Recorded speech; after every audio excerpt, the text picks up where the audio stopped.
Good evening. The August 13th, 2019 meeting of the Marion County School Board is called to order. For the courtesy of those listening to the meeting, I am requesting everyone in the audience to please turn off your electronic devices or put them on vibrate. Later in the meeting, up to 30 minutes will be provided for individuals to address the board on matters concerning the operation of the Marion County school system or the school board only. Presentations to the board are limited to 5 minutes and are televised. If you wish to address the board regarding a regular agenda item or matters on which the board customarily takes action, you must first complete a peach form located on the table in the hallway.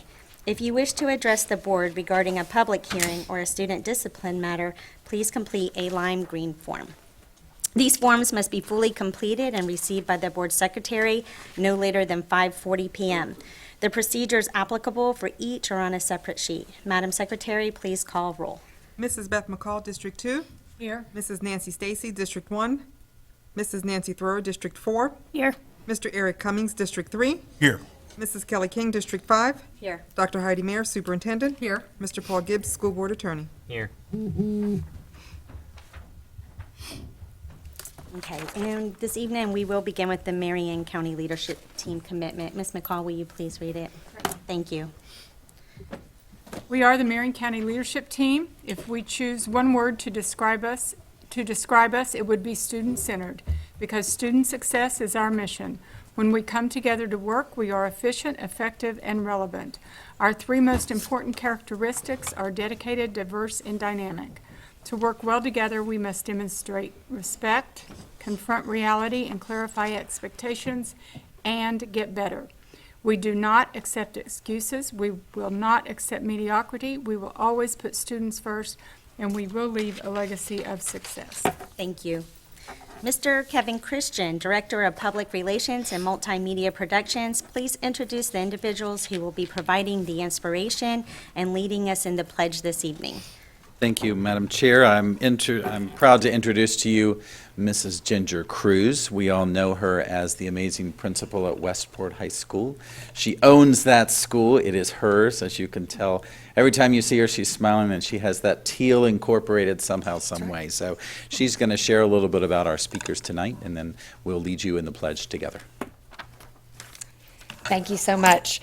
Board Chair King, Vice Board Chair Cummings, board members, Superintendent Mayer, Mrs. Martinez Lopez, and Attorney Gibbs. As he said, I'm Ginger Cruze, the proud principal of Westport High School. I'd like to share about one of our many dedicated teachers that we have. During the summer months, as we busily prepare for the upcoming year, it's the time when we are able to look for that untapped talent that is out there. And this year, I had the honor of interviewing and selecting one of our students who not only graduated from Westport in 2016 with her high school diploma, but she also earned her associate in arts degree from the College of Central Florida. During her interview, she shared how special teachers changed her life and her mission. It is my honor and privilege to introduce to you Mrs. Roxana Perez this evening to give an inspiration. Ms. Roxana? Hello. Hola, buenas tardes, ¿cómo están todos? Mi nombre es Roxana. Hello, good afternoon, good evening. How is everyone? My name is Roxana. 16 years ago, when I started pre-K at College Park Elementary, Spanish was my only language. But for some reason, my pre-K teachers, they saw something in me. And I still talk to the both of them to this day. And they tell me that within a month of me being there in class, I went into pre-K not knowing a word. I did not even know how to say, "Can I use the bathroom?" in English. But they tell me that within a month, I was already helping other students, translating and helping them who were still struggling with the language. So I excelled all of elementary. I did the archery program. I was really good at writing. I still remember my 4th grade teacher who I ran into not too long ago, and she very distinctly remembers me as well. So I excelled in all of elementary. I went to Liberty Middle School where I also did very well. I had amazing teachers like Mrs. Schaefer who really shaped my school there. I then went to Westport High School where I had amazing teachers like Miss Major, who always listened to me. They showed me that they genuinely do care about me.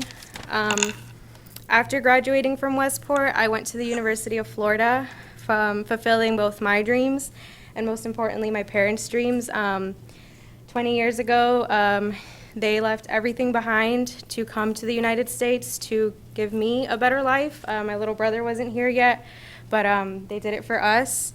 So going to the University of Florida was our dream. And going to a top university in the nation, is something that was really something that I needed to do for them.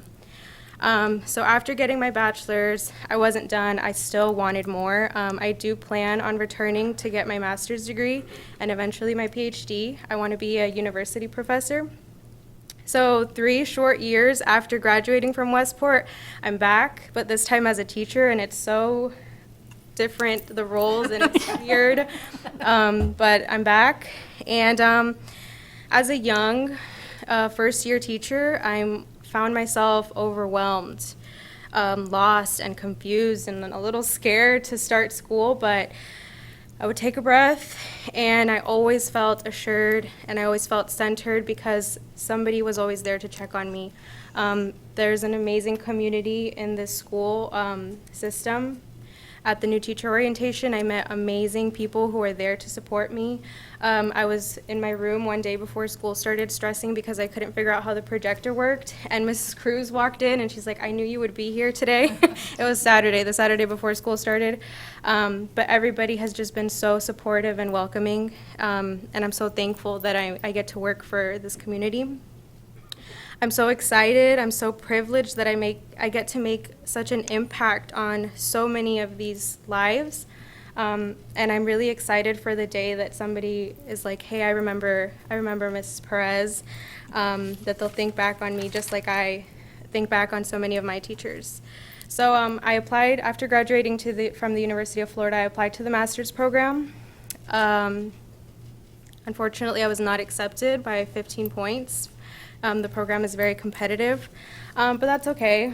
It's all good. So I actually got in contact with my pre-K teacher right after I graduated from the University of Florida, and she was like, you need to come teach. Like, why don't you teach? Have you thought about teaching? And I was like, no, not really. It hasn't really ever been in my plans. And she was like, why don't you just try to apply? And I was like, holding off on it because I didn't know if I would be accepted or not. So as soon as I found out that I wasn't accepted, I messaged her back and I was like, okay, I want to take this opportunity. I want to do this. So I applied to Westport so that I can give back to this amazing school who has shaped me into who I am. Soon enough, I was hired and now I'm a biology teacher. And this was all possible and something that I am doing now, all thanks to my pre-K teacher who is actually here today. Dr. Mayer, thank you so much for me, for my parents. We are so thankful for you, for everything that you have done for us. And thank you so much to everyone here for supporting me, for my family. Los quiero mucho. So let's have an amazing school year. Thank you.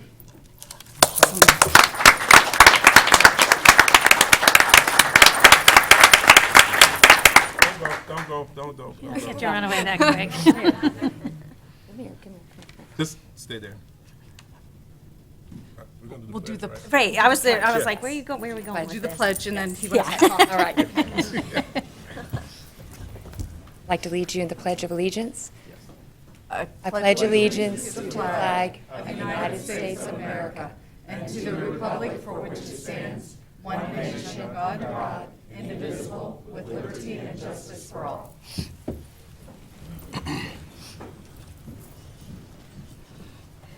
Right. I can start? Yes. Ms. Perez, your life is inspirational. You coming and articulating it here, saying that you couldn't speak English, but you speak it fluently now. And you kept saying something. You said you did it for your family. And I understand what it means to be the first person in your family to go to college and start a trend or start a pattern for your family, because now somebody behind you is watching what you do. But not only did you do it for your family, you did it for yourself. And it's showing also that you did it for us, because we needed teachers like you to come back to home, to come home and work in the system. So thank you so much for taking the chance on us. Thank you Coming guys back on. for giving me the chance. Ms. Thrower? Absolutely. We're blessed and fortunate to have you. So welcome back to the family. Thank you. You know, your story shows that parents can make such a difference. So many children just had a little boost from home would just be so much better. And, you know, and the fact that you learned the language so quickly. We adopted a baby from El Salvador, and she was a year old when she got here. She couldn't understand anything we said. We felt so sorry. We went and got Spanish friends to come and talk and everything. And then one day she just, like you said, just 6 weeks here, and she just, blah, blah, blah, and she was talking away. And, you know, it's the opportunity of America, the opportunity that America gives to so many immigrants. My grandparents were immigrants. Many of us have grandparents and parents that were immigrants. And what America gives, the opportunities of this land. And thank you for taking advantage of them. God bless. Thank you for coming back to Marion County and being one of our superstar new teachers this year. We are here to support you, and never hesitate to ask questions when you don't have the answers. Mom and Dad, gracias. Thank you for your beautiful, beautiful daughter. Good luck. Have a great first year. Thank you. Yeah. Ms. Perez, I want to welcome you to the most noble profession that there truly is. And you mentioned that you want to make a difference for your students' lives, but that is going to happen, but they're going to make a difference in yours too. And it's going to be exciting. I hope we get to see you again, to see maybe in 6 months and hear your stories and see that transformation. And congratulations and just best of luck. God bless you. Yeah. Don't give up on grad school either. That's Do right. not give up on grad school. You have a goal and you'll get there. Absolutely. You sure will. Okay, thank you. Thank you so much. Dr. Mayor? With the exception of item C7.2, proposed settlement agreement and mutual release with Gracie Vincent Holdings LLC, and item C14.2, personnel items 2019-2020 fiscal year that have been pulled and placed under discussion, I recommend approval of the agenda for the August 13th, 2019 school board meeting, with those materials distributed to board members at the meeting and the audio recording included as part of the official record of the meeting. May I have a motion on the superintendent's recommendation? So moved. Moved by Second. Ms. Thrower, second by Mr. Cummings. All those in favor signify by saying aye. Aye. And the motion passed unanimously. May I have a motion to approve the minutes for the May 28th, 2019 school board meeting? So move. Moved by Ms. McCall, Second. second by Mr. Cummings. Are there any additions or corrections to the minutes? Seeing none, all those in favor signify by saying aye. Aye. And the motion passed unanimously. May I have a motion to approve the minutes for the June 6, 2019 administrative briefing and work session? So move. Moved by Mr. Cummings, Second. second by Ms. Thrower. Are there any additions or corrections to the minutes? Seeing none, all those in favor signify by saying aye. Aye. And the motion passed 5-0. May I have a motion to approve the minutes for the June 11th, 2019 school board meeting? So move. Moved by Ms. McCall, Second. second by Ms. Thrower. Are there any additions or corrections? Seeing none, all those in favor signify by saying aye. Aye. And the motion passed unanimously. Mr. Kevin Christian, Director of Public Relations and Multimedia Productions, please come forward and introduce the individuals to be recognized for the 2018-2019 High School Voter Registration Challenge winner. Good evening once again. Evening. You know, in our motto, we have, or in our logo, we have a motto as well that says, developing successful citizens, every student, every day. And I think we all agree that part of developing the success in those students is helping them understand the importance of voting and actually helping them become registered voters. And I'm thrilled that our Supervisor of Elections, Mr. Wesley Wilcox, is here this evening along with his Outreach Services Coordinator and Election Technician, Starling Ard, to present a very special award. And I would say it's a coveted award because I think it carries that much weight. Mr. Chris Carlisle is here from Vanguard High School, so I'm going to ask the three of them to come up. Wesley will share some information with you about what this is all about, and then we can show our appreciation for a job well done. Thank you very much. It's always a pleasure to come in front of the board, especially when it's a wonderful event like this evening, the one that we're going to present.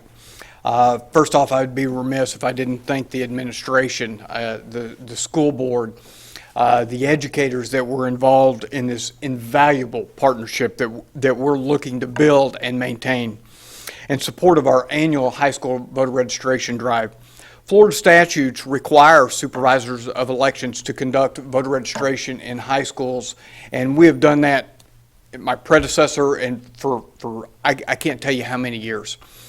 And we were moderately successful over the years, but in 2017, Starley here with my office came to me and said, you know, we really need to revamp this program and put some weight behind it and put some effort in there. And with the administration, I talked with the superintendent, mayor, and got the partnership going, and we thought up this program, this challenge that we would do. So our voter registration challenge is aimed at increasing civic participation by educating our county's youth on the election process, the importance of registering these eligible voters, and then the final piece, instructing them and actually, you know, educating them on the actual experience of going to vote, and express to them the importance of casting their one vote.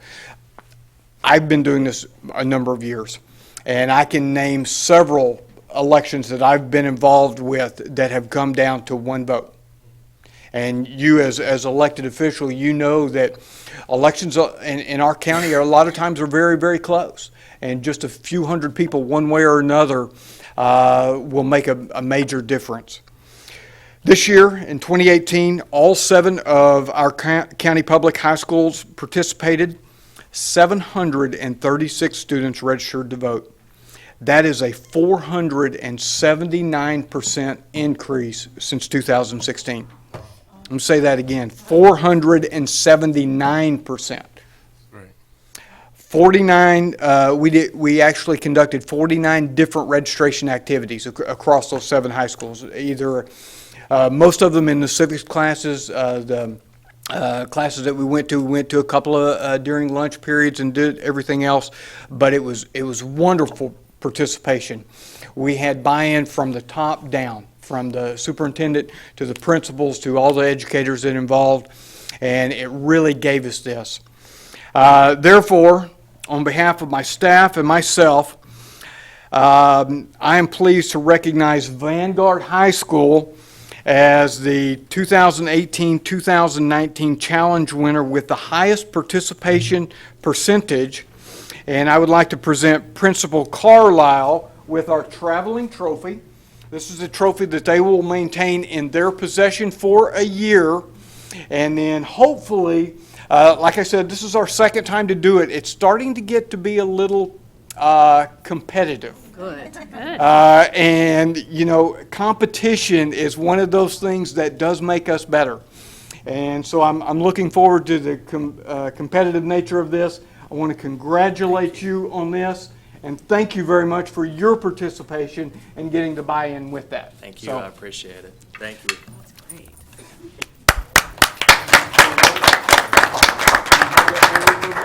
I got it. Okay. I'm going to hold on this for a while. 1 year at least. At least.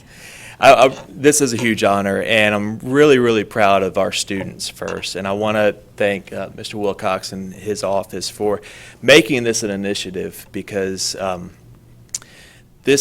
vision for Vanguard High School is making sure that we graduate students that are prepared to be good citizens. And this is a huge part of that. So I really want to recognize Mr. Jones, my assistant principal, who really spearheaded this, and our economics and government teachers, and especially our students, because they really bought in. So I really appreciate this. Thank you.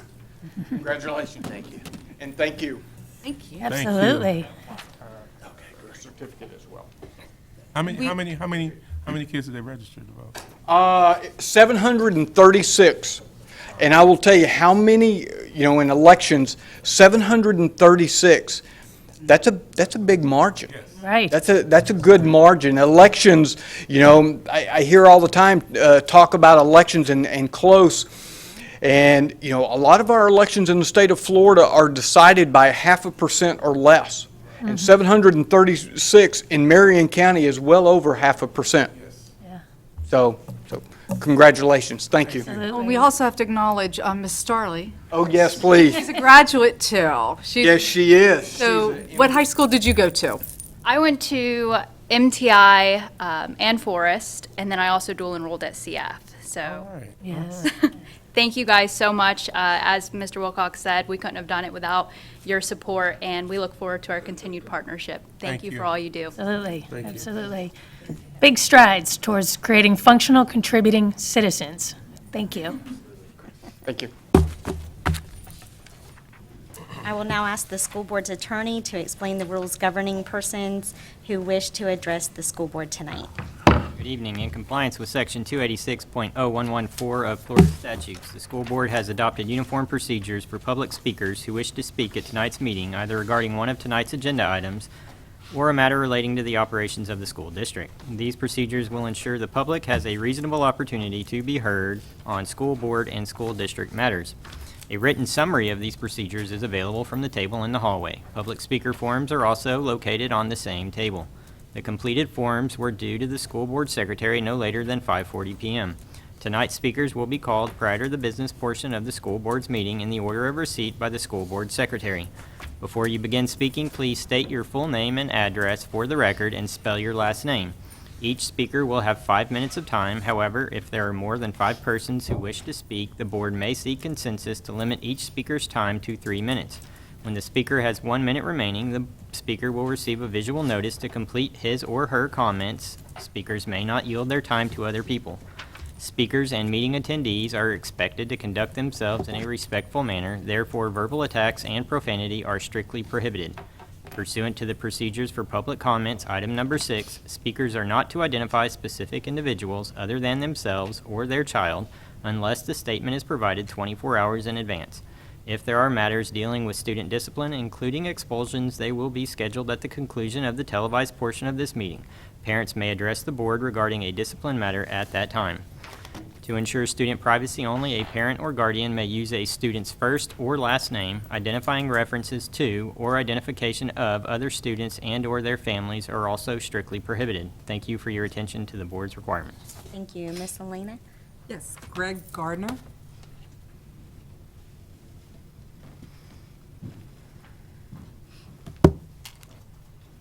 Good evening, members of the board. My name is Greg Garner, and I'm an attorney here on behalf of my client, Gracie Vincent Holdings, LLC. There's an agenda item on tonight about a proposed settlement agreement, and I just wanted to get up here and address some of the items in that and discuss it with you in advance of your making a choice on that particular item. So, as you know, Gracie Vincent and the school board have been in dispute for the last couple years, and actually we're currently in litigation. And there's some changes been made on the back of the house, and we actually recently had a mediation in mid-June, and we had the framework of a good settlement agreement put together, and since then we've been moving forward. And what the board has in front of it tonight, it's a settlement agreement, and then there's 2 proposed leases attached to it, one for sites where there's already existing cell phone towers, and one for sites where there's currently vacant and there's not existing cell phone towers. So in dealing with the school board's in-house attorney and the outside counsel, we've narrowed everything down and we've reached an agreement. There's one item in one of the leases that was still, we had a question mark on, and I wanted to address that and raise that to the board as well.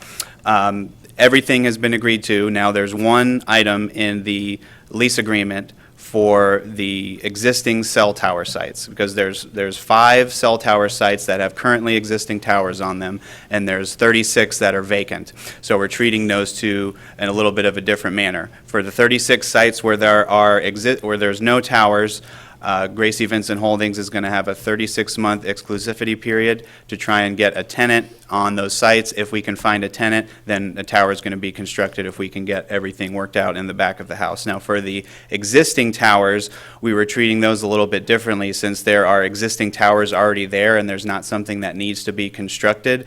We were wanting the same type of a framework, only with an extension on it. So instead of a 5-year initial lease term that was initially proposed, we were asking for a 7 or 10-year initial lease term for those sites, in the sense that if Gracie Vincent is able to get a paying tenant on those towers, that's when the rent will commence and we'll start paying rent to you, and we'll begin on our standard normal lease term, let's say. If we're unable to find a tenant within that time, then we're going to have to take down the tower and remove it. So on our side, like I was saying, the current point where we have some disagreement is that what's in front of you now is for those existing tower sites. That initial lease term was going to be for 5 years, and we were talking about that with the attorneys, and we wanted to get it in front of the school board instead of having to wait for another 2 weeks.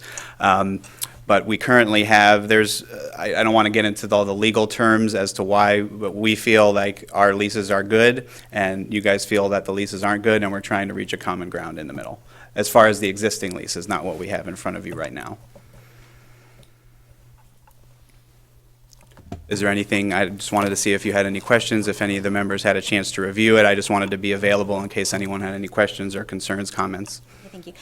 It is pulled for discussion, so we will be discussing it here probably in a few minutes, and we'll be able to answer questions and have board discussion. Right now, we're at public comment. Understood. Thank you for your time. Okay, thank you.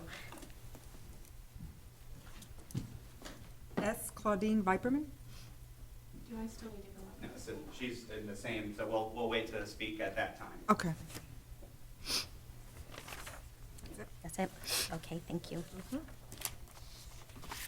May I have a motion to approve consent agenda items C7.1-C22.3 with the exception of item C7.2 and the item C14.2 that have been moved to discussion?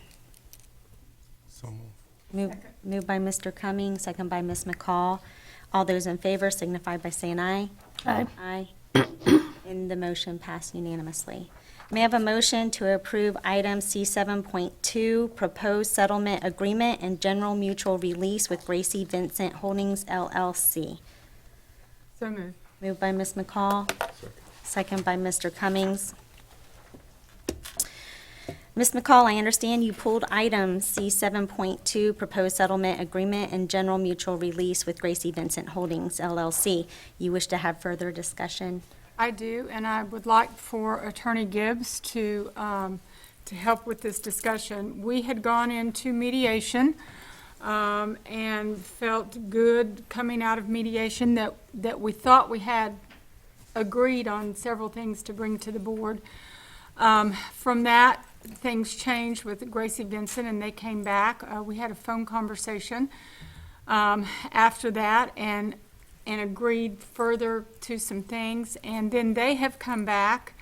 Once we agreed on the phone to bring all of this to the board, and the only thing that is pending that we did not agree with, and I don't know if y'all read the settlement agreement or not, but that was all in there, is this going from 5 to 7 years on existing towers to keep those towers there for 7 years if they don't have a tenant. Personally, I think that's just taking it a step farther, and I would like to see the 5-year stay. Mr. Gibbs, do you have any? No, I mean, this is a board decision. That's why we put it on the agenda. We've negotiated and we ran out of time to get it before you today, before advertisement. We went as far as we could, and that's what we told Mr. Garner when we got it. It's like I couldn't even get Ms. McCall, who you guys appointed to be the rep, to review the last version of it before I had to get it on the agenda. That's how late in the day it went on that last day before the posting deadline. So it's a board decision. Our concerns are with existing tenants. We have a current tower owner that's not had a tenant for some time now, and they are still paying full rent.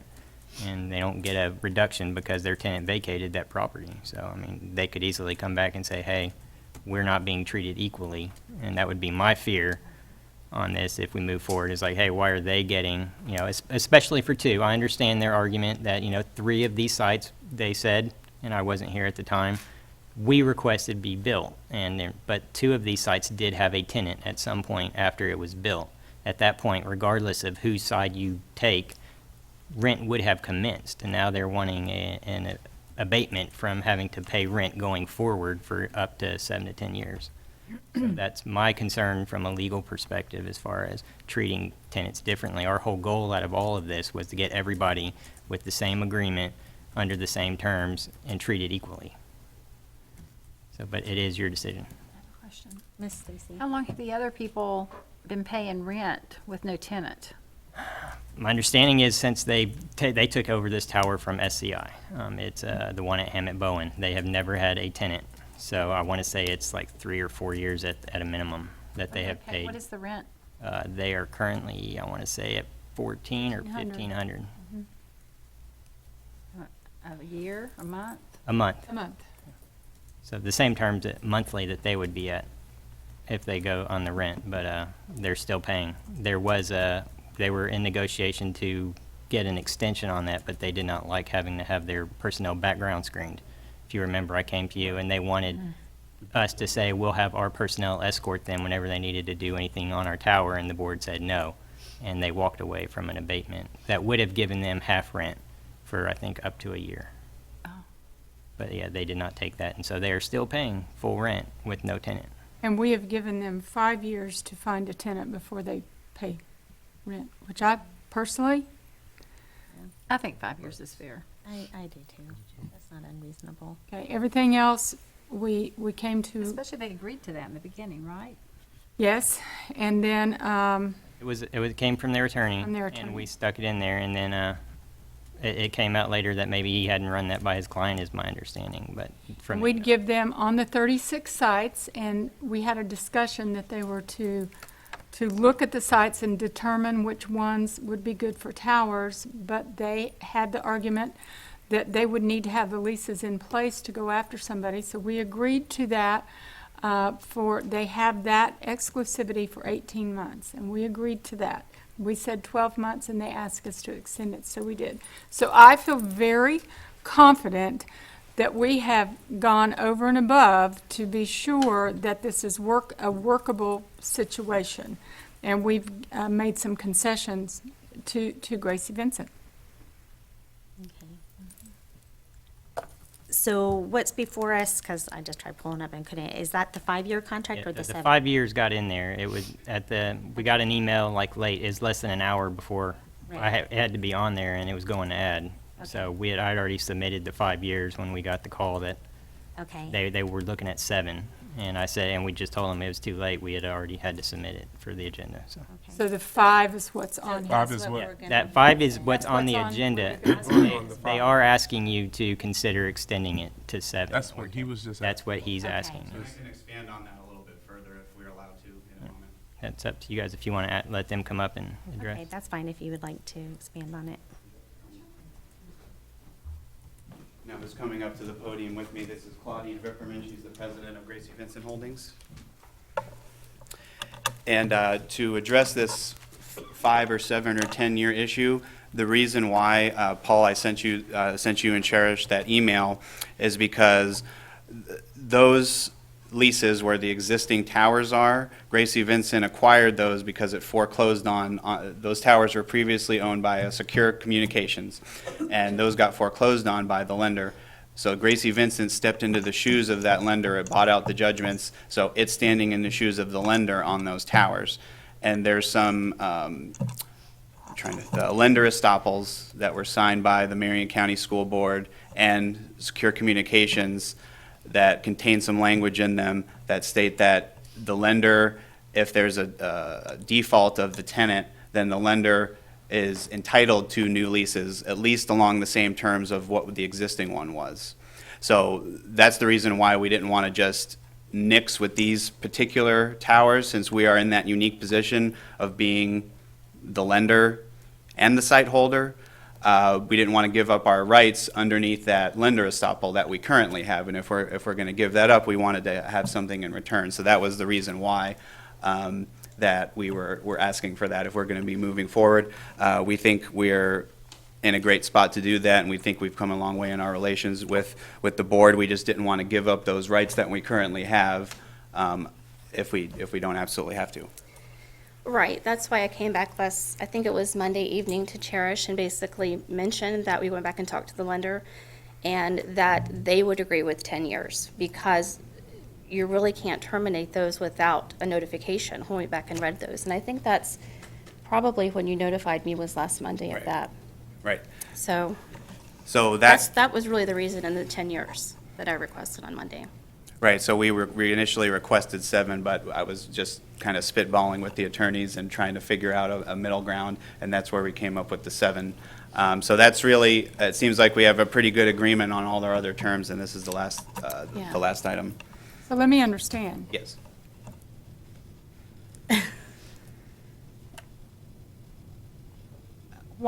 I need to know why 10 years. I still don't understand. Talk to me about the lender and the site owner. I mean, why 10 years? Why not 5? Well, because. You need to talk in language that we all understand. Sure, because Gracie Vincent put itself in the position to be in this advantageous position where it's both the lender and the owner, and we don't want to give that up for no real reason. I mean, if we want to have some sort of negotiation or give and take on that, that's fine, and we're certainly completely open to that. But with those particular sites, those towers were built, from my understanding, at the request of the school board when they were put into place, and that's why the rent was the way it was. It said that we only had to pay rent to the school board upon the first paying third-party tenant, like an AT&T or a Verizon or someone, because the towers were in place. The school board had its equipment on those towers and was able to use them, not necessarily because those sites were more palatable or more attractive to a cell phone carrier, but because the school board requested it. That's why I understand that they were initially built. So now we're in a situation where we have these existing towers, and they're in places where carriers aren't really falling over each other to get those particular sites. So we didn't want to, not be able to do what we need to do within that 5-year window. We wanted that expanded time in order to do that. I don't know if you want to expand on that at all. Is the school board still using them at all? No. From what we understand during the mediation, as Mr. Gibbs told us, that everyone is converted to fiber, I think, so you don't need to use those any longer, from my understanding. Mr. Gibbs, just one question. The company that you refer to that has a tower with no tenants on it, I believe that's American Tower. Aren't you guys in negotiations with them? Not currently. They fell through when the last term was the background screening of their employees. They Okay, said that's they the one you were wanted- talking about. Yes, they did not want to background screen their employees so that they would have access to school property during the day when students are present, and the board rejected that, so they walked away. That's kind of scary. So, but you were in negotiations with them to have them, they wanted to redo the lease agreement as well since they didn't have a tenant on it. They wanted to extend. They wanted to extend it, and one of the provisions they wanted was for the board to consider half rent for a period of time. Right, that was my understanding in talking with the locals as well. And that it was fine with the board. Like I said, the only Okay. hang-up was the background screening of their workers. They wanted us to basically babysit their employees on our dime. So that particular tower isn't probably the best example for what we're trying to do, right? Well, they're still paying full rent without a tenant, and they took it over without full rent, so. Right. Well, my understanding is they're still in negotiation, so I was just curious. I have not had any communication from them for some. All right, I think we're ready to, all right, is there any more discussion from this board, or are we gonna just throw her? Go ahead and proceed with litigation. Table it. You have a question for I do. them? Miss, I do. I I have a question. Absolutely. These 5 current towers, how are they related to the enhanced 911 that we were hearing about, the enhanced 911 capability going into these rural areas at some point? I think you can field that one. I believe what we were talking about is probably FirstNet. which is an FCC-regulated national policy that every jurisdiction has to bring their FCC up to speed, up to a different code. So what we're doing is, and I had a meeting 2 weeks ago that we had to postpone, so I plan on meeting with Marion County just like we do the rest of the jurisdictions to see how we can help them with their FirstNet. And the goal is to bring them onto any of the towers. They're partnered nationally with AT&T Wireless, and AT&T is ultimately responsible for placing that equipment for them. And just because our relationship is so great with AT&T, we want to put them on any structures that we possibly can. So for your first responders, AT&T is contracted with them, and we'll put them on as many as we possibly can. And right now, I have 3 applications for AT&T to go on your towers. 2 of those are existing, which is what we've been hoping to do. And another one, of course, is Vanguard. So that one's going to be the first one that we would proceed with. Would those be income generating for you? I'm sorry? Would those be income generating for your company? For yours and ours, yes. Yes, and as soon as, and that's the way it is currently worded, is that as soon as there's a tenant, both sides start getting paid, essentially.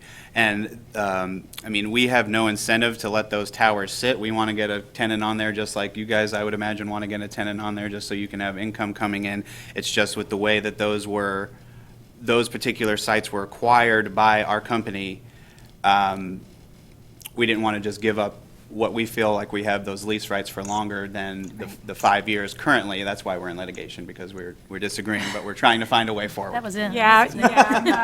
I don't want to get into that. Let's not get into that right now. Road. Beth, you've been great, by the way. Thank you for everything. I think my biggest frustration was when I found out last Monday about the lender estoppels, and then I reread the lender estoppels, and then I emailed Cherish at 8 o'clock on Monday night, and she emailed us back at 11:37 on Tuesday morning, and basically said, we have until noon to respond.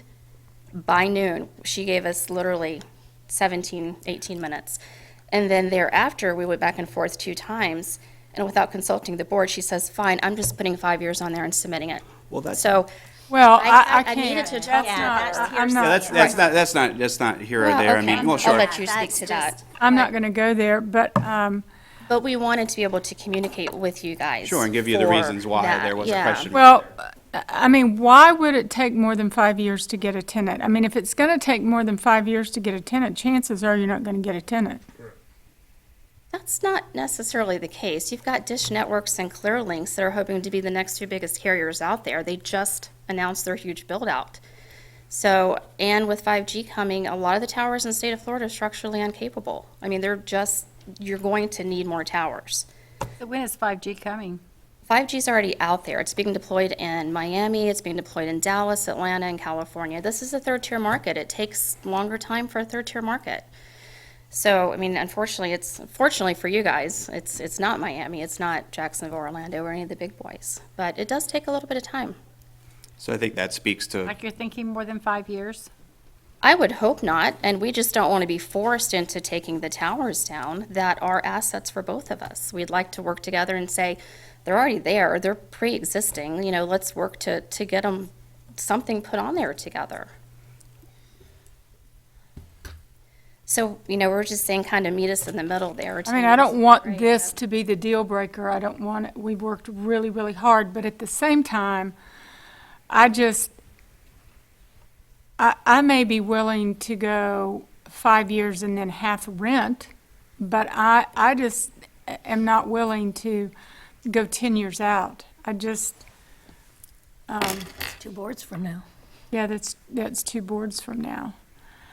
So is there some way we can make some type of language that we come back after maybe 3 years and look at where we are with these sites? I mean, I really don't want this to be the deal breaker, but I'm not willing to go 10 years.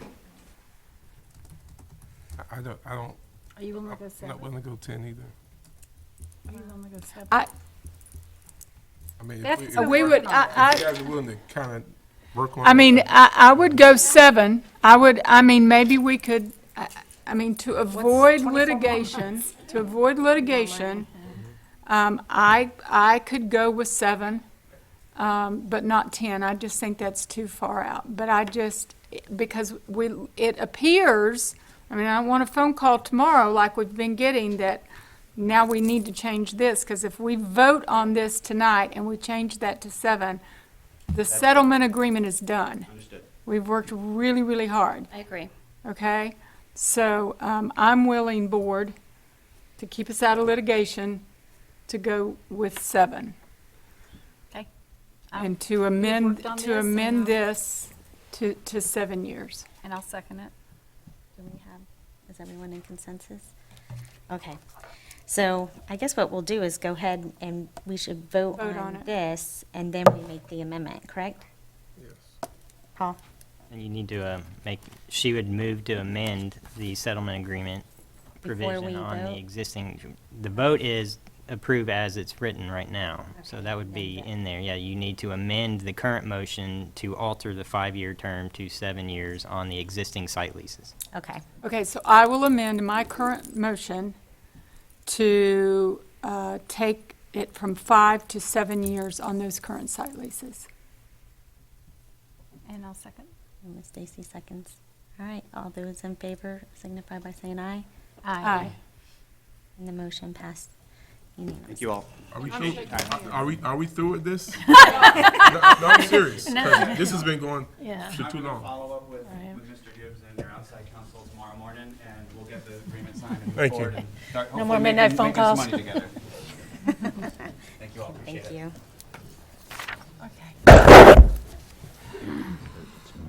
All right, we just- we're good.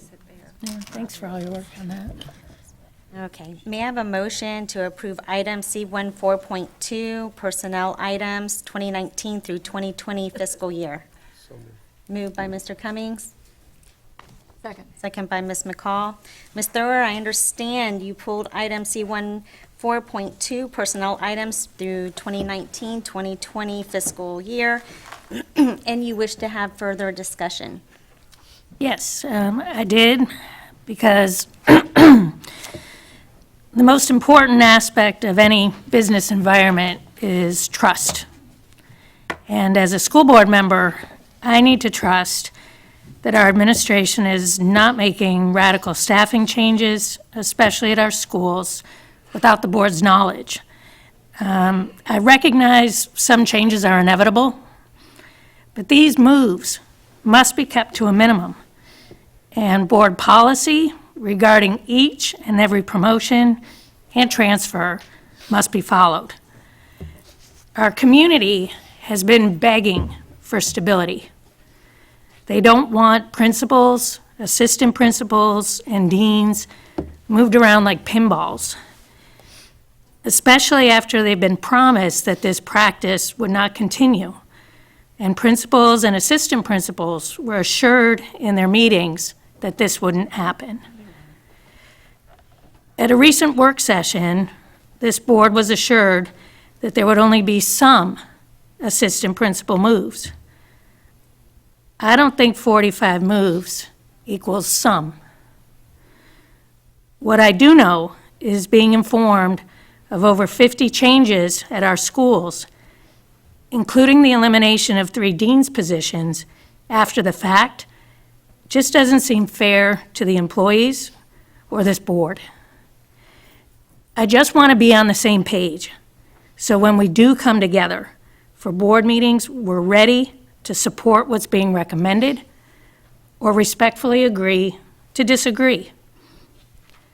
Trust can be rebuilt and needs to be, because that's what's best for our kids, our families, and our community. But asking this board to approve changes once they've already been made is just bad business. With all this in mind, Mr. Gibbs, for the public's understanding, I have 2 questions.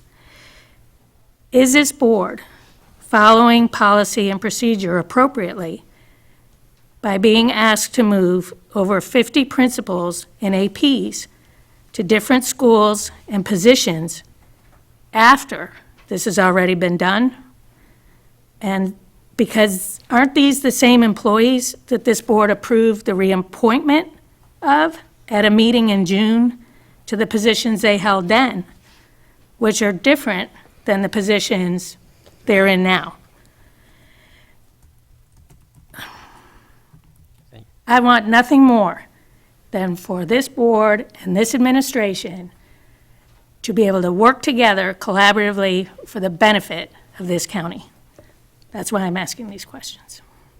Generally, I would say you would make the changes after it's approved by the board. I can't answer whether they were approved in earlier or not without going back and looking at any particular names and verifying that they were. I'll take your word that changes were made or are being made tonight that were already approved to be made earlier by the board.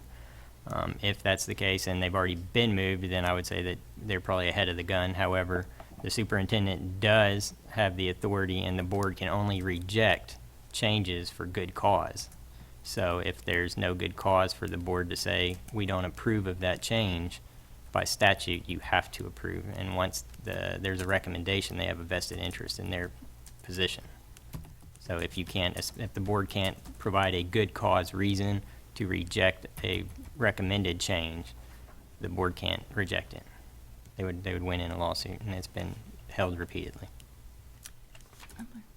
What I will say is that this has gone on a long time, and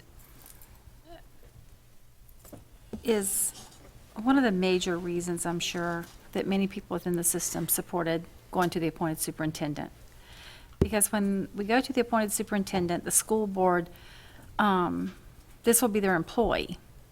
And for them to go against board policy, not bring the recommendation and then we approve it, that's the downside of the elected superintendent, because there really isn't, there's no one that really enforces a lot of these statutes. They're unenforced. And so the legislature goes up there and they write a whole bunch of stuff, but there's just no enforcement for a lot of it. And so I guess that's why we're the second largest district in the nation to still be under the elected superintendent that has now voted to leave it, because it just really doesn't work in a large district. In small districts where the elected superintendent is just kind of known by everybody, you know, he's only got 4 or 5 schools, you know, and you know, they've got a family relationship.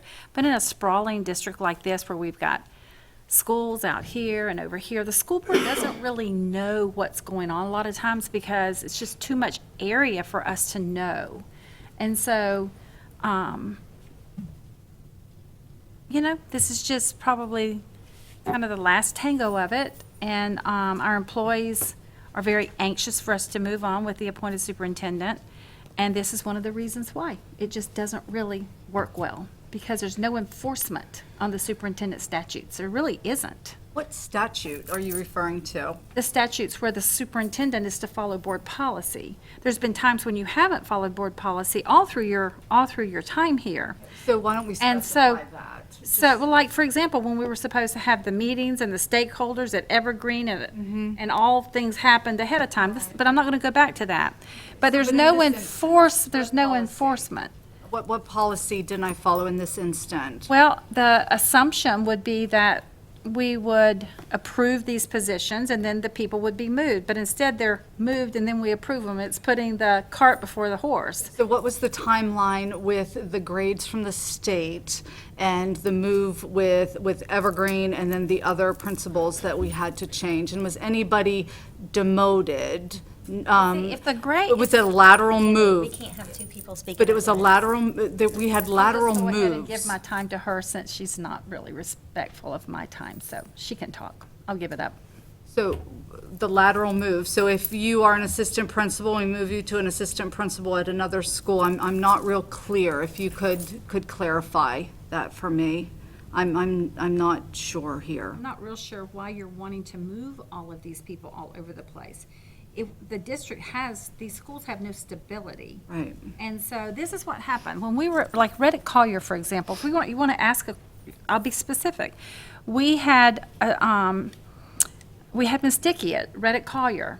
You wanted to move her, put her at Ward Highlands. And she was saying, I really need to stay there. We're not really stable here. I've got the scores up. I'm doing better at Reddick, but it's not stabilized yet. Oh, well, you're going to move. Boom. So what happens? School crashes. So we had to send someone back in there again to bring the school back up. Those are the kind of things that happen. These schools, the teachers and the parents, there's just a stability with a consistent administrator there that we've always had in this district. We've always, in years past with Mr. Yancey, the administrators would stay at schools for years. I mean, you know, remember we had 8th Street's administrator, then we lost her, and she passed away. But there's just this. It's just musical chair turnover every single year, and the principals, nobody knows. It's hard to get a bond with their school when, whoops, next year they're going to be facing a whole bunch of new people. You're a teacher. Do you understand what I'm saying? So who did I move, which principals were moved? Tell me. No, I'm talking the APs. We had all of the movements at the last minute. I don't understand. If the schools were doing better, why do we want to move everybody? Why do we want to pick them up and move them? We had all the APs just went all over the place. They're trying to establish some type of a camaraderie at the school with their teachers. But you know what? It doesn't matter. It's all done and it's over with. And so I'm just looking forward to just moving on. Thank you. With the 51% increase in grades since 2015, I think that's... That's not, actually, if you look at the lowest 300 schools in the state of Florida, 56% of the lowest 300 schools improved their grade, 55% of ours in our county. So we're still lagging behind the state a little bit in compared to the other 300. If you sit kids in front of iReady for hours a week, something's going to happen. They're going to pick something up. But who's doing that? Because we want to follow up. I'm going to get us right back on track. Right now, Ms. Thurber was bringing up discussion that you have concerns that there have been several administrative changes, whether it be principals and APs this school year. I've heard that there is a lot of uncertainty in our schools, and it is doing our students and our employees a disservice at this point. That's what I'm hearing from this board today, and that's what Ms. Thurber, did you have anything else you would want to add to that? Yes, because I didn't bring this up for it to turn into a conversation between elected versus appointed superintendent. I campaigned on elected. That's what I wanted to keep, but the voters spoke, and now we are where we are. That appointed superintendent is down the road. We have to deal with the reality of this board, this superintendent, and making sure that we find a way to reestablish trust, get on the same page, have the communication that we need so that we as a board, well, I'm just going to speak for me, that I'm not getting 45 phone calls and 45 emails and also letters with the names on them saying, what happened with this position? And I didn't know anything about it. You know, that's my thing. That's my only thing. Is there a way, whenever there is at a, administrative level, district level, if there's a transfer, is there a way for the board to see it, like the dates that they're being transferred, and also the increase or decrease in their pay? Is there a way that it can be notified on our agendas? So we're not surprised or we're not taken aback. And then also, as a board, we can express that we would appreciate a heads up. We've had this may be the third school board meeting where we've discussed, and just recently, that, as a board, we also would like a heads up and some input. We want to do the counties, like, we want to do right. When we tell them there's not going to be many changes, we want to follow through with that. And unfortunately, we're in a place, and I think we all got a confidential letter today saying that we're held responsible for these changes. But at this point, I think it's important that our community understand that in reality, we're not, unless there's good cause at this point. So there is just a lot of, it's just uncertainty at the moment. But Paul, is there any way that we could look into that? The current, policy or personnel moves shows you the effective date on there. Like if you look on the current agenda item, it tells you what date that transfer was effective. Right. Okay. I don't know as far as the salary. I guess that you'd have to ask finance and IT, whether there's something in the computer system that would be available so the board can go in. I don't know exactly what access that would Could require. we, as a board, state that if the move has been made before we approved it, like it can't happen until it's approved by the board? I don't know that we can do that. No? There's an AG opinion Yeah. that says you cannot have policies that take the superintendent's authority away from them. So, I mean, Right. she is responsible for making those recommendations to the board, and the board is responsible for approving or rejecting with good cause. And I think part of it is getting the phone calls and having no idea prior to looking on board agendas. And I don't like to be caught off guard. I really don't. When I get phone calls that things have happened and parents are hearing it before us, I think it's fair. I don't want to get into administration's wheelhouse, but I do go along with Ms. Thrower that we need the stability. We really do.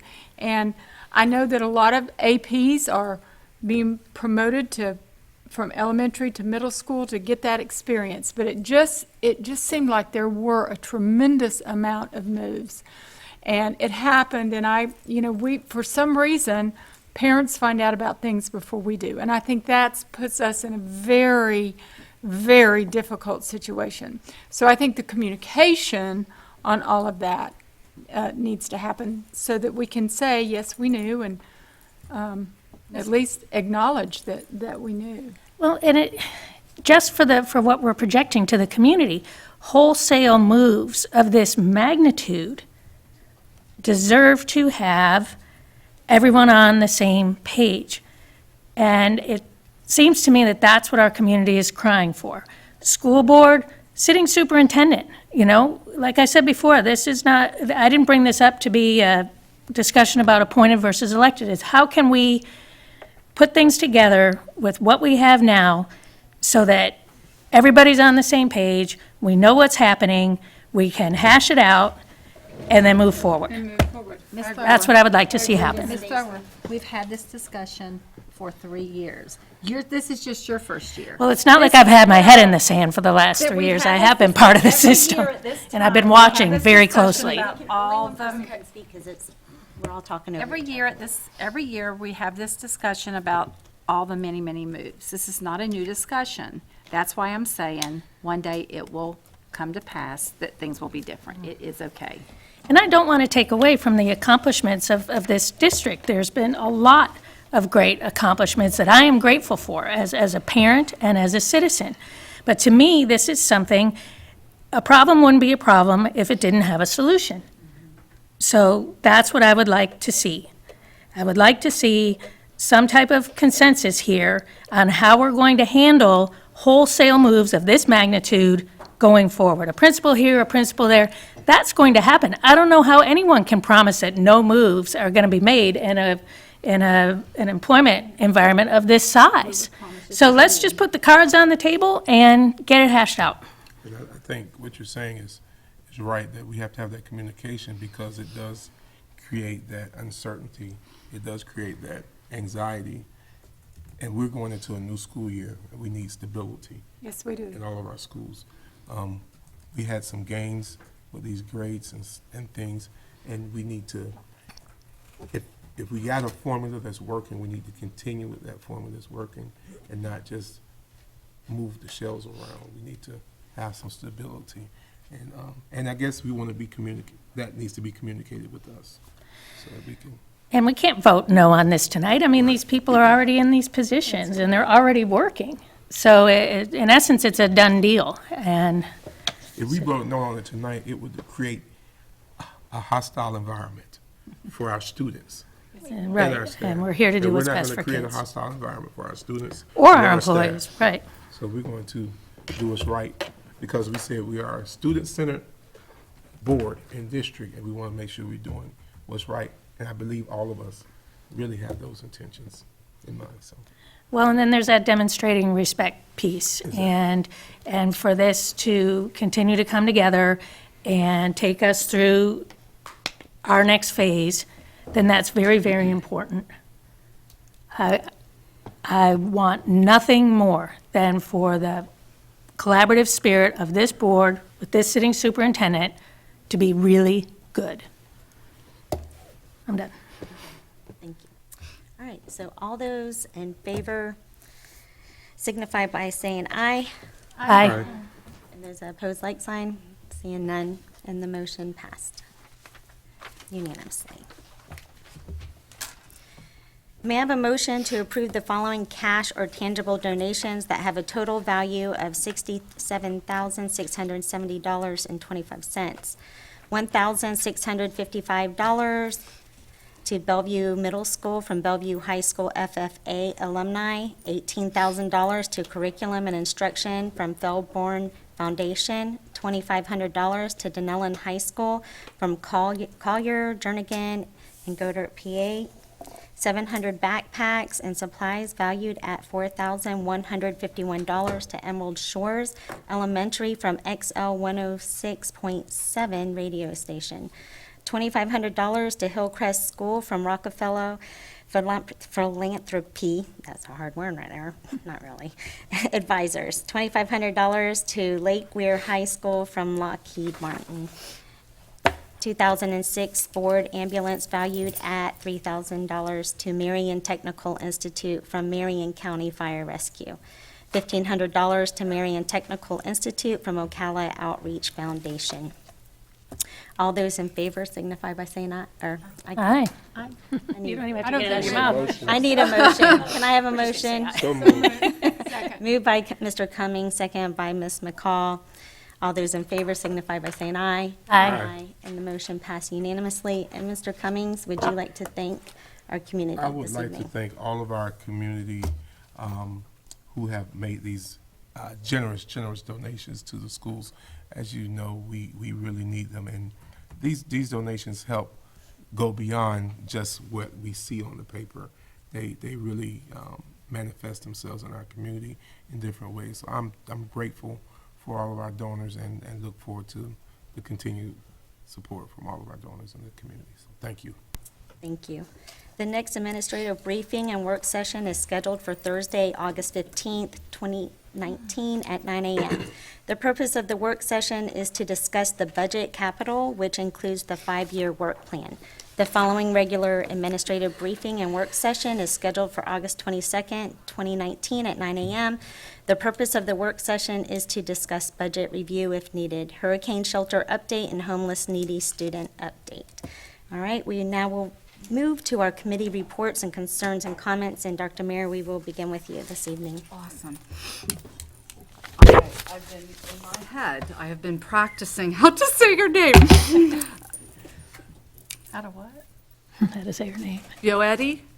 Yes, okay. Phonics. Jennifer Beck is so proud of me. Thank you for being here. We haven't seen you in a while. How have you been? Yeah, everything going well? Well, we appreciate you being here, and again, we say every week, but seriously, thank you for everything you do, and thanks for taking care of our kids, too, so appreciate it. It's always good to see you. And next time, I'll get it again. Well, yesterday was the first day of school for this awesome school year. We had, on the first day of school, 38,889 students. Now, that is about 10% under what we projected, but it's still more than we had this time last year. So that's some unusual data there. Our transportation hotline fielded over 1,000 phone calls, but that's a third less than last year. And we had, talking about transportation, we had some school zone lights that weren't flashing, and I know as Kevin and I were making our way across the district that we came across some. As soon as we did, I called Mr. McFadden, and he said, I'm already on it, and he was already talking with the sheriff's department. So we have that being taken care of. And also even our car lines. Our principals reported that even car lines were going smoothly. So that's awesome as well. This year, too, you know how our 7th graders have to have that special immunization coming in, and we had 114 who did not, but that's a 35% drop from last year. So those numbers look really good, really good. And even before school started, I know Mrs. Perez mentioned about the teacher orientations and the special new teacher orientation. our Tools for Teaching store, and that's the special store out of the foundation with Mrs. Zanetti there. She had 957 teachers shopping there, and over $87,000 in school supplies these teachers got for free, thanks to that initiative, and that's huge. That's huge. We still have some vacancies that are open. And again, we, as we shared with you at the work session, we got a notice, like a last minute notice from the state with the VAM, and we had to move some teachers, but those were filled then with district staff as we were pending for that. Our Evergreen and Oakcrest are filled completely, and that is a good thing as well. We remind everybody about buses. We continue to remind everybody the big yellow vehicles with the flashing lights. Watch for them, and please, please slow down when you are near them.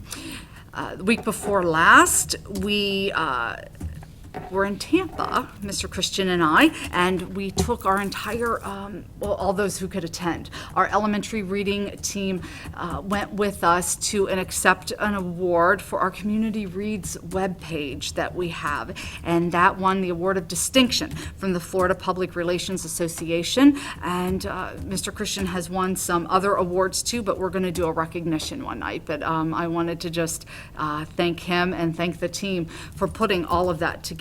That was huge. So thank you so much for that.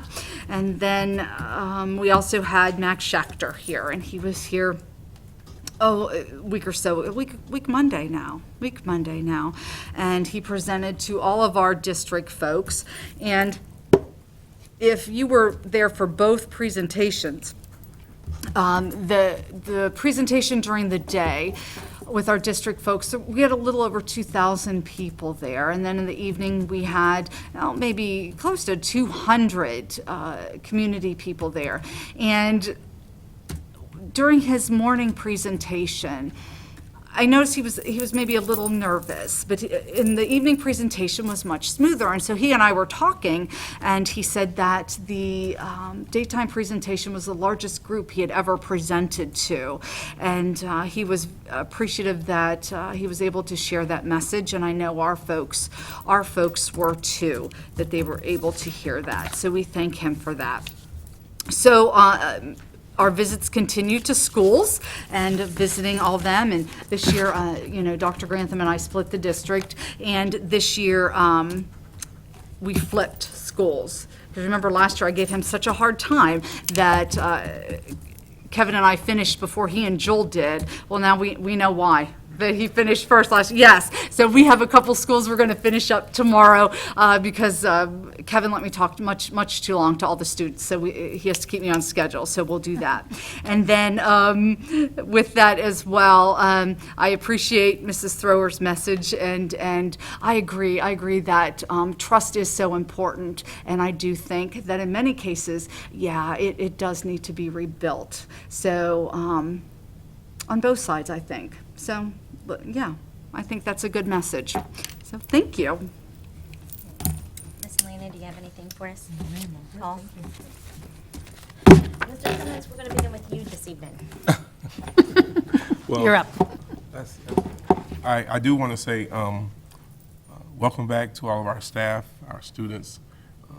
We're off to a new school year. I have been preaching and teaching that yesterday is a new beginning, for fresh starts. I challenged all the kids that I've ran into that, hey, as of yesterday, you all had a 4.0. It's up to you guys to maintain it. And now, if it drops below by today, something's wrong with them. But I encourage our students that they do have a 4.0, and the teachers that they do have a 4.0, and to keep pushing them to stay there and not let it drop. We are. I've been making some rounds at the schools, seeing different things, talking to staff, and we're off to a good start.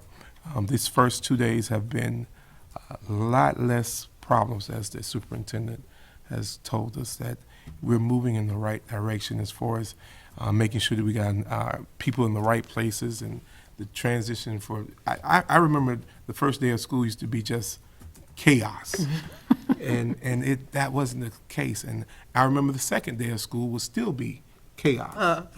That was not the case. I went to several schools today, and it was as if they had been in school for 2 or 3 months. So that's kudos for all of our staff. So we are looking forward to it being a great year. Of course, there's always some little hiccups, but I think we're working through them as a district together, and that and I do also agree with Ms. Throer and the superintendent that we have to be in this mode of rebuilding trust between all of us. We got some time together. We have some things that we have to accomplish. We cannot accomplish these things being at odds with each other. We said in our statement that we are going to be student-centered, and we're going to do what's best for the students as well as our staff. And I'm looking forward to us doing those things and doing them in such a way that we set the example, that we are people look at us as the model for how we're conducting business. We have some days ahead of us, and we're not going to always agree on everything. We're not going to disagree on everything either. But when we put those kids in our forefront, when we make those decisions, I'm sure that we will make the best decision, and that we will be going the right direction, and that we're going to make a difference in the life. Ms. Perez is an example of a working school district. That was a prime example of a working school district where you can come in not speaking English and become fluent in English. And she did it, she said, for her parents and for all those people that need to see her make it. We need to see her make it. We need to see some success stories. We need to see that. And we can do that as a district, and we're doing it. So I'm looking forward. If I come to your school, I'm not coming to be nosy, but I'm coming to find out what's going on, and I'm looking forward to what we're going to do this year as a board. That's it. Be safe. Yes. Mr. Oh, my goodness. The first day of school is always so exciting, and it was especially gratifying to be at both Oakcrest and Evergreen and see so many parents, especially at Oakcrest, which is literally a community school, you know, moms and dads walking their kids to school, and they were lined up outside of that front office, you know, waiting to get into school, and everyone just looked so good and so ready. And Evergreen was like a well-oiled machine. You can just tell when you walk onto a campus, you can sense the vibe. And all 7 of my schools, in their own way, were prepared and welcoming kids and settling in. I have to give a shout out to transportation. I still don't know how they do it with a county the size of Rhode Island and the old buses that they've been rolling around in. That was a consent agenda item tonight. We have buses on the road that are just now being retired from 1995. I've ridden them. It's just, and they're getting more and more expensive all the time, which I guess is why our budget is increasing. That's part of the reason. I think originally a 70-passenger bus or 65-passenger was $65,000, and now they're over 122, probably more. So everything just seems to cost more these days. But when there was a problem with transportation, and I heard from a parent, shout out to Becky Rora and her team. I mean, I gave them the route number, they got right on it. Within a couple hours, I got a phone call back. Yes, there were a couple overloaded buses at Vanguard, but they were able to get 20 of those kids off that bus. They were going to find the kids, make sure they got on the right bus, and take care of that problem by day 2, you know, not day 12. Right. So that responsiveness is so critical. That's what's going to keep the community participating. So I feel like it kicked off really well at the 7 schools at my district, and I've been hearing similar things. I would like to know about the ICROC organizational meeting plan. I know that we were supposed to, because the referendum was voted back in and renewed, that we now have to reorganize, and my understanding is that we probably needed to do that around July 1st, and here we are in the middle of August. I think it's important to have that organizational meeting as soon as possible. Actually, I was going to bring that up. Okay. Are all our alternates in, are all board members? Because I know just as Mr. of last week. Cummings still has one. Okay, Mr. I Cummings? still have one. Your alternate originally was stolen and put on as a primary member. So, yeah. Who stole my alternate? Don't got tell poached. me. Don't tell me. Don't tell me. I'll get you one today. Okay, so if you can work on that alternate, and then I guess, Dr. Merrill, you will schedule it, or Elena, the secretaries, you Ms. need to Boston schedule? Ellis and I will set that up. Ms. Lopez got the sample letters from previous ones, so we've got the letters ready to go as soon as we have the last one, so we'll send letters and then we'll send emails. Okay. So we'll do that, and then they'll vote their people in, and then they'll set the meeting dates, and we'll move from there. Okay. Or you have a list of who's available? Yeah, I sent that out. Okay. Will we be able to do the organizational meeting? Is there enough time to do that in September and then get because it's going to be an important meeting, I think, in October, right, when the, Well, that's when Ms. Boston Ellis wanted to ask for the first one, because then she'll have all the data in, all the fiscal stuff, so October would be the, Do we need to change our policy then? Because right now, the way it is, it's quarter, The ICROC rules state per quarter, Yeah. so, right. I mean, I don't know when the first quarter cuts off for us. well, that's why she wanted October, because it cuts off in September. She has time to pull all the data together and have the actual numbers. So, yeah, then, yeah, the board would need to try and amend that. Yeah, so we need to amend that then, so we need to go back and change that. right, because according to that letter, we should have already had a meeting. Should have had the organizational prior to July 1st. Yep. And then, yeah, they're supposed to meet quarterly and provide one annual report to the board, so. Right, and that October count is really important for the financing side of it. Yeah, if you want to make that less than quarterly, then we'd have to amend it. So should we be doing the organizational meeting before October and then the meat of The the, organizational meeting's fine, that's just going to elect your officers, so that They can need go to do forward. that. Yeah, we can do They that. need I to agree, hurry up that's and what- have that over with. But the actual, outside of the organizational meeting, they're supposed to have a quarterly meeting. right, So Right. if they're not going to do it until October, then we would need to amend to make it allowable to go outside of the quarter. is that something we want to do, or do we want to have the organizational meeting? But they can still have the I organization. think they should have the organizational I meeting. do too, my people are asking. They're gonna have an organizational meeting, but there's two different things going on here. Right. Then they need to have their quarterly meeting. Right. As in the past, they would have it every quarter, so like, January, or whatever, and June. But Teresa, I believe, is asking for it to be held in October, so that's gonna change what the quarters are. So they'll just So move. we will have to amend that plan if that's what, we wanna do. Or leave it as is. Well, I think if you look at the calendar year quarterly, I don't know that we need to change the quarterly, because, Quarterly's quarterly. Because, Right. yeah, 'cause Well, the that- third no, quarter, they- the third yes, quarter no, doesn't it doesn't end matter till the end of when it is. September, I think so we I would think still the be in concern compliance. is they were We need to supposed have it the every 3 organizational months, meeting Right. in basically. July. Right, July Right. 1st July is 1st. named, and it says they're supposed to hold a meeting quarterly. So, I mean, That's every 3 months, basically. Right, So right. however it September falls. would be the quarter month. yes, Based on a July 1st start to the fiscal Correct. year. So if That's- you're going to go outside of that, if you wait till October, it could be argued you're Well, violating. then your we rules. could have a September meeting, we just won't have the most up-to-date information. But you could, why don't we just do the September, and then we can work with the dates from there, I mean. because we would do the September meeting as the organizational, and then we would be staying on the quarterly cycle. Not organizational. No? No. And then we'd have to have a Yeah, the organizational organizational meeting meeting and and quarterly then a is meeting. Yes, that's my Right. point. Yeah. So No. can they have the organizational organizational, meeting we have- Yeah, but- adjourn and have the. And then have the quarter- next meeting. Just like Yes, we. they could have like that. we do. Yes, And then Well, they're they not can't. coming twice, they could have their organizational meeting, elect their officers, adjourn, Just and like then we Like have we their do. Just regular like we do. meeting. They could do that. Do that. I mean, we've already missed the July 1st deadline, so. Anyway, so, yeah.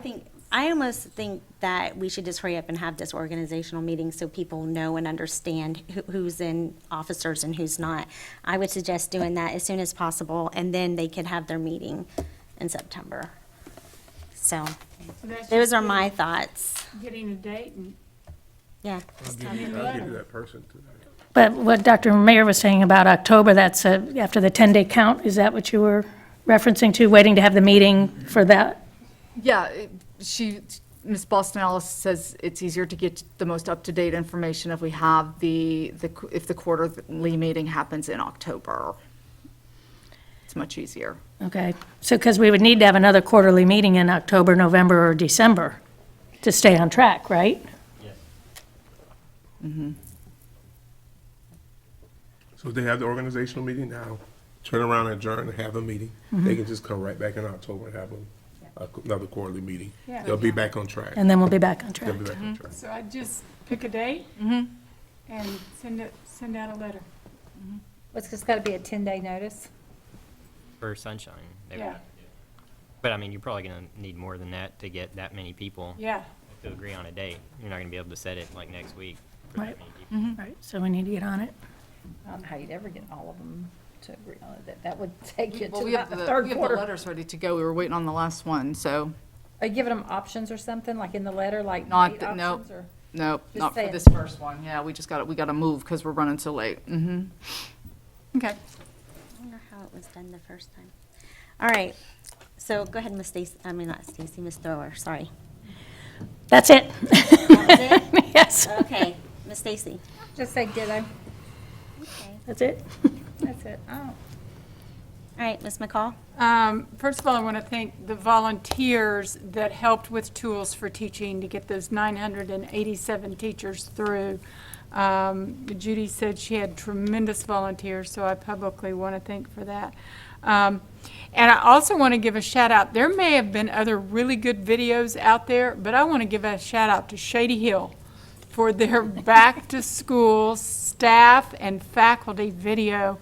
If you haven't seen it, you need to go onto YouTube and see it, because if I was coming to this town and knew that was my school and saw that video, I'd go, I am going to the right place. Yeah. Because it was so well done and really a lot of fun.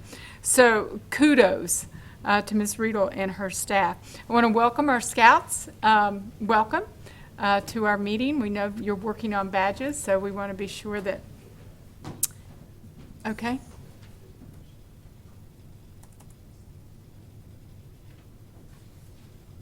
My apologies, I meant to get those earlier. That's okay. Ms. King, would you like to announce who they are, and then I'll finish my comments? I will. We have Xander Barthlow, and he is with, the troop location is St. Paul's Methodist, and he is getting his citizenship and community, his badge requirement, and we also have Wyatt Fales, and he is also getting his citizenship and community badge today. So thank you for joining us today, and, Say the troop number. Oh. They like to hear that. oh, I'm sorry, I did not say the troop number. It is 692. That's what they wanted to hear. The troop number My 692. church, and we started those troops years and years ago, and they just flourished. So welcome, boys. It's nice to have you. I also want to give a shout out to Becky Rohrer. I got to tell you, her job to move as many buses and kids as she did, and yesterday went extremely, extremely well. I did the car line at Bellevue Middle School. The car line at Bellevue Middle School is amazing. There's the traffic with the two-lane road out there in front of it. It's a lot, but they got the kids in, and the tardy bell had rung, and almost everybody was in their classrooms. So it was very well, and I wish everybody a wonderful, wonderful new school year. And I agree with everybody about the trust issue. I really want to see us build that trust back, and I've been doing a lot of speaking this summer and spoke to a couple of faculties, and the one thing that I left them with, that I will leave my comments with you as the board, is you are contagious. The energy you put into your team and culture determines the quality of it, and I'll leave it at that. Okay. And I'm going to keep it short this evening. I just want to tell all the students and staff, welcome back. We are so grateful you are here, and we wish you a wonderful year, and best of luck. There we go. All right, there being no further business, may I have a motion to adjourn? So moved. Moved by Mr. Cummings. Second. Second by Ms. Thrower. All those in favor signify by saying aye. Aye. And the motion passed unanimously. The meeting is adjourned. 7 p.m.